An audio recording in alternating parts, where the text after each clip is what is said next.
One by one, the plagues are coming down on Egypt lately. The huge Ever Given ship was stuck for an entire week in the Suez Canal, creating a traffic jam of hundreds of ships, posing a true threat to world trade. 2 days later, a train accident in Egypt in which 32 people lost their lives. Immediately after that, an 8-story building collapsed in Cairo, 18 people dead. What does God want from the Egyptians? Why so many blows? Maybe it's a sign that they have to do self-scrutiny with the canal and the building. What rules do they abide by?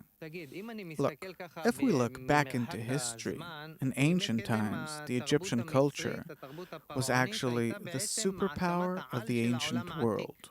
They did things back then that to this day are considered the wonders of nature, like the pyramids and so on.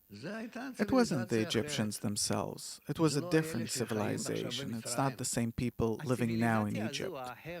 About that other civilization, it said that they really had mystical forces. There are even theories that say that they were connected to extraterrestrial life that gave them strength and powers. In your opinion, what gave ancient Egypt its powers? These were really special forces in nature because they thought that they're connected to the forces of nature, to the upper world, to the world of the dead.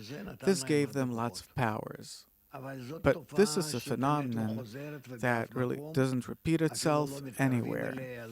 And nothing comes close to that, neither the Maya or any other ancient civilizations. But it came and went. So, what kind of forces did they have? Let's say that we don't know.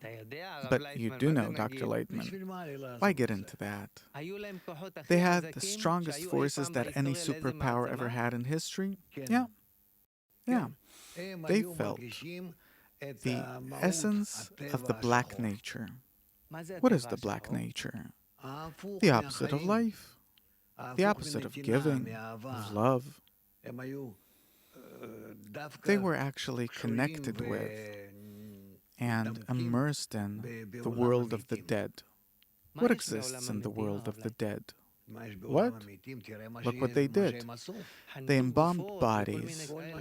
Everything they did was for the sake of the dead.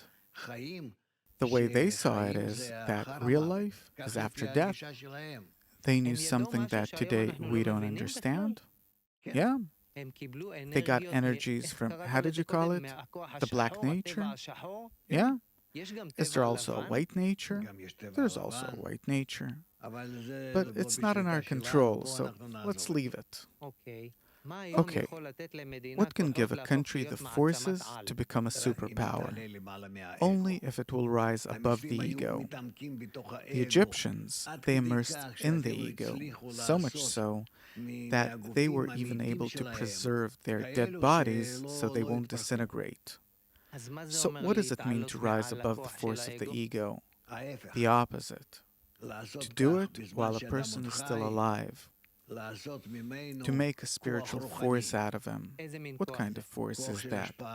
The force of bestowal, of love of others, that projects energy and connection and love from itself to everyone.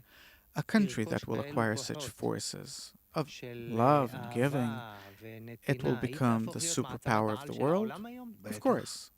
It seems like the exact opposite. What is a superpower? It means that it has the most power. No, it depends by what force does it want to rule. So how would you define a superpower? Superpower is that they know what is going on in nature and they're connected with these forces. What allows them to be connected to the forces of nature? That they rise above their ego. Rise to what? To bestow and love. The Egyptians, they did the opposite.